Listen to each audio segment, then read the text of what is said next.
எல்லாருக்கும் வணக்கங்க. Welcome to digital Bharathi. So இந்த டிஎன்பிஎஸ்சி குரூப் 2 2A உடைய பிரிலிமினரி எக்ஸாம்க்காக டெஸ்ட் பேட்ச் கண்டக்ட் பண்ணிட்டுருக்கோம். ஸோ அதில் ஒரு ஸ்டூடெண்ட் அவருடைய ஃபீட்பேக் அப்படின்றத சொல்லியிருக்காரு. நீங்கள் கேளுங்க. ஸோ கொஸ்டின் பேப்பர் வந்து டஃப்பாக ஏன் செட் பண்ணுறோம் அப்படின்னா, அந்த டஃப் எங்கே இருக்குன்னா, நம்ம படிக்கிறப்ப ஃபேக்சுவலாக எங்கெல்லாம் நம்ம மிஸ் பண்ணுறோமோ அதை கொஸ்டினாக கேட்டிருப்போம். ஈஸியாக இருக்கிறத கேட்காம கஷ்டமாக இருக்கிறத, மறந்து போகிற மாதிரி இருக்கிறத எடுத்திருப்போம். கான்செப்சுவலாக உங்களுக்கு அதை புரிஞ்சு தான் படிச்சிருக்கீங்களா அப்படின்றத எக்ஸாமின் பண்ணுற மாதிரியும் கொஸ்டின் இருக்கும். இந்த ரெண்டு பாயிண்ட் ஆஃப் வியூவில் தான் டிஎன்பிஎஸ்சியோடைய ப்ரீவியஸ் இயர் கொஸ்டினை வச்சு பேஸ் பண்ணி அந்த கொஸ்டின் எதுவும் எடுக்க மாட்டோம். இப்போ 200 கொஸ்டின் இருக்குது அப்படின்னா அதில் 170 180 கொஸ்டின் புது கேள்விகளாக இருக்கும். உங்களுடைய பாடத்தை நீங்கள் ஃபுல்லாக புரிஞ்சுக்கிறீங்களா, நல்ல ஃபேக்சுவல் முக்கியமான பாயிண்ட்ஸை மறக்காமல் இருக்கிறீங்களா அப்படின்றதுக்காக மட்டும்தான் இது மாதிரியான வினாத்தாள்கள் எடுக்கப்படுதுங்க. டிஎன்பிஎஸ்சிலையும் இதே மாதிரி தான் இப்போ எடுத்துகிட்ருக்குறாங்க. ஸோ நம்ம இந்த தேர்வை எப்பயும் அணுகிற மாதிரி அணுகாமல் நம்ம இன்னும் சிரத்தை கொண்டு அணுகணும் அப்படின்றதுக்காக மட்டும்தான் இந்த கேள்வித்தாள் கடினமாக எடுக்கப்படுகிறது. சார் பாலிட்டி கொஸ்டின்லாம் டெஸ்ட்டுக்கு எங்கேருந்து தான் சார் எடுக்கிறீங்க? ஸ்கூல் புக்கும் நல்லா படிச்சிருக்கேன் சார். பிரகதீஷ் பப்ளிகேஷன் அந்த புக் இருக்குல்ல சார், அதுவும் கொடுத்துருக்க டாபிக் வரைக்கும் நல்லா படிச்சு தான் சார் டெஸ்ட்டு போட்டு பார்க்குறேன். ஆனால் 75க்கு ஒரு 35 வாங்குறதே பெரும் கஷ்டமாக இருக்குது சார். டெலகிராம் குரூப்லாம் வரும்ல சார், நிறைய இன்ஸ்டியூட் கொஸ்டின்லாம் வரும்ல, அதில் 75க்கு மினிமமாக 50 கம்மியாலாம் போட்டதே இல்லை சார். பாலிட்டியெல்லாம் அவ்வளோ நல்லா படிச்சு வச்சிருக்கிறோம், எப்படி கொஸ்டின் பண்ணா கேட்டாலும் ஆன்சர் பண்ணிடலாம் அப்படிங்கிற கான்ஃபிடென்ட் இருக்கும் சார் முன்னாடி.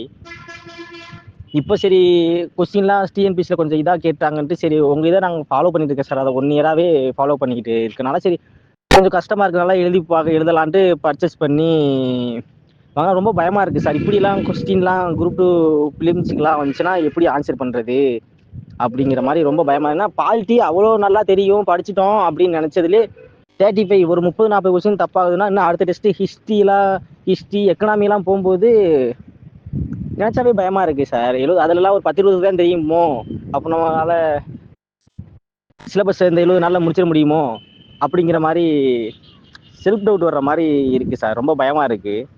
எப்படி எங்கே எதாவது சார் கவர் பண்ணிவிட்டு டெஸ்ட்டு போட்டு பார்க்குறது? இல்லை கொஸ்டினும் இப்படி தான் இருக்கும், நீங்கள் அந்த சிலபஸ் டாப்பிக்கை படிச்சுட்டு கொஸ்டினோட எக்ஸ்ப்ளனேஷன் அட்டன் பண்ணி பார்த்துட்டு எக்ஸ்ப்ளனேஷன் வீடியோ பார்த்துட்டு நோட் பண்ணிக்கிட்டு அதை அப்டேட் பண்ணிக்கிட்டா ஓரளவு பிக்கப் ஆயிருமா? இல்லை நிஜமாலுமே நாங்கள் படிக்காது நிறையா இருக்கா சார்? அதுதான் சார் எனக்கு புரியலை.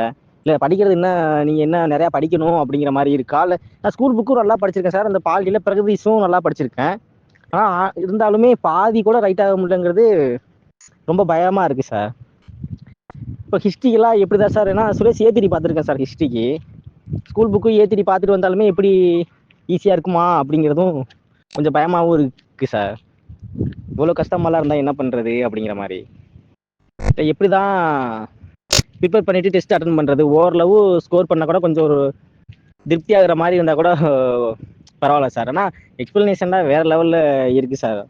பர்ச்சேஸ் பண்ணதுக்கு பயங்கர ஒர்த்தாக இருக்குது சார். இல்லை இதையே ஃபாலோ பண்ணாவே அங்கே கொஞ்சம் இந்த ஸ்டாண்டர்டுக்கு இருக்காது, பிக்கப் பண்ணிக்கலாமா எப்படி சார்? ஆனால் ரொம்ப கொஞ்சம் பயமாகவும் இருக்குது சார். டெஸ்ட்டு ஒரு டெஸ்ட் 2 டெஸ்ட் அட்டன் பண்ணதுக்கே இவ்வளோ இதாக இருக்குது சார். தமிழும் அதை விட சார்.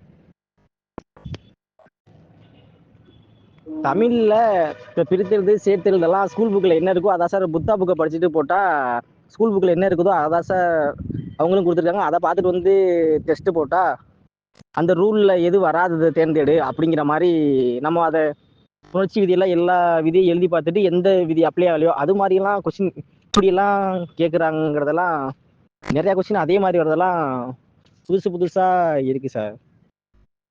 இதை இப்படி தான் இருக்கும், அதுக்கேற்றபடி நீங்கள் அட்டன் பண்ணிவிட்டு எக்ஸ்ப்ளனேஷனை நோட் பண்ணிகிட்டே வந்தால் ஓரளவு பிக்கப் பண்ணிக்கலாமா? இல்லை எப்படி தான் சார் ப்ரிப்பேர் பண்ணுறது? ஏன்னா நம்ம படித்ததை விட படிக்காததா சார் முக்கால்வாசி வர்ற மாதிரி ஒரு எண்ணம் இருக்குது சார். டெஸ்ட்டு போட்டாவே ரொம்ப பயமாக இருக்குது.